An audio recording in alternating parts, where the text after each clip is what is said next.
ఈ 10 ఏళ్లలో కేంద్ర ప్రభుత్వం ద్వారా 10 లక్షల కోట్ల నిధులు కేటాయించింది తెలంగాణ రాష్ట్రానికి. 10 ఏళ్లలో 10 లక్షల కోట్ల రూపాయల నిధులు మనం సంక్షేమ పథకాలు గాని, అభివృద్ధి నిధులు గాని, రుణాల రూపకంగా మనకి కేటాయించిన విషయం వాస్తవం. ఆధారాలతో సహా అనేక ప్రాంతాల్లో అనేక సందర్భాల్లో మేము స్పష్టం చేయడం జరిగింది.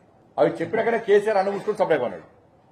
ఆ ఉరుడు బంద్ చేసినప్పుడు కేసీఆర్ ట్యాక్స్ డివల్యూషన్ వివిధ కేంద్ర పథకాల అమలు కోసం ఈ 10 ఏళ్లలో 6,75,000 కోట్ల రూపాయలు ఖర్చు చేసినాం.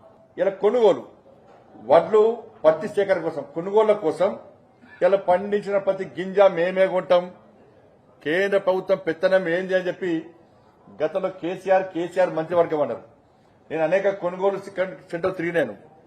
సుధీర్ తాడు చూపెట్టినా, సుధీర్ తాడు పైసలు కేంద్రం వేస్తుంది, గోనె సంచి పైసలు కేంద్రం వేస్తుంది, ట్రాన్స్పోర్టేషన్ పైసలు కేంద్రం వేస్తుంది, అక్కడ లేబర్ పైసలు కేంద్రం వేస్తుంది, అక్కడ పనిచేసే క్లర్కుల పైసలు కేంద్రం వేస్తుంది, రాష్ట్ర ప్రభుత్వం బ్రోకర్ చేసిన కమిషన్లో కేంద్రం వేస్తుంది, ఈ వడ్లను స్టోరేజ్ చేసేందుకు ఆ గోదాం కిరాయి కూడా కేంద్రం వేస్తుంది. ఇవన్నీ చెప్పుకుంటూ వచ్చినాం. ఇప్పుడు దానికోసము 1,60,000 కోట్ల రూపాయలు కేటాయించాం మనం. ఈ 10 ఏళ్లలో 1,60,000 కోట్ల రూపాయలు ఖర్చు చేసింది కేంద్ర ప్రభుత్వం ఇలా వడ్లు పత్తి సేకరణ కోసం. కిసాన్ సమ్మాన్ నిధి కింద 30 లక్షల మంది రైతులకు 9,000 కోట్ల రూపాయలు ఇలా కేంద్ర ప్రభుత్వం కేటాయించింది. ఇలా ఎంఎస్పీ 10 సంవత్సరాల్లో ఎంఎస్పీ 9 సార్లు పెంచినాం. ఎంఎస్పీ కింద 27,000 కోట్ల రూపాయలు కేటాయించడం తెలంగాణ రాష్ట్రానికి ఖర్చు పెట్టినాం మనం. ఉపాధి హామీ ద్వారా 29,000 కోట్ల రూపాయలు వల్ల ఉపాధి హామీ కోసం తెలంగాణ రాష్ట్రానికి ఖర్చు పెట్టాం. జన్ధన్ ఖాతా 1,13,00,000 మందికి జన్ధన్ ఖాతా ద్వారా 3,600 కోట్ల రూపాయలు వాళ్ళ అకౌంట్ లో జమ చేస్తాం మనం. ఇలా గరీబ్ కళ్యాణ్ అన్న యోజన కింద రైస్ వాటి కోసం 1,91,00,000 మందికి ఇలా బియ్యం పంపిణీ చేస్తాం. 1,91,00,000 మందికి ఇలా బియ్యం పంపిణీ చేస్తాం మనం గరీబ్ కళ్యాణ్ అన్న యోజన కింద. కానీ ఫోటోలు మాత్రం కేసీఆర్ పెట్టుకున్నాడు. ఇలా 14th finance 15th finance commission ద్వారా గ్రామ పంచాయతీలకు 12,580 కోట్ల రూపాయలను కేంద్ర ప్రభుత్వం గత 10 ఏళ్లలో తెలంగాణ రాష్ట్రానికి ఇచ్చింది. 30 లక్షల టాయిలెట్స్ కట్టించినాం. 5,50,000 ఇళ్లకు కరెంటు సౌకర్యం కల్పించినాం. హైవేస్ నిర్మాణం కోసం 1,15,000 కోట్ల రూపాయలు ఖర్చు చేసినాం. గ్రామీణ సడక్ యోజన కింద 1,100 కోట్ల రూపాయలు ఖర్చు చేసినాం. దాదాపు 4,000 గ్రామీణ సడక్ 4,000 కిలోమీటర్ల రోడ్ల నిర్మాణం చేపట్టాం. దీని ద్వారా వరంగల్లో కాకతీయ, ఆదిలాబాద్ లో రిమ్స్ మెడికల్ హాస్పిటల్ నిర్మాణం జరిగింది. హైదరాబాద్ లో ఈఎస్ఐ సూపర్ స్పెషాలిటీ హాస్పిటల్ నిర్మాణం.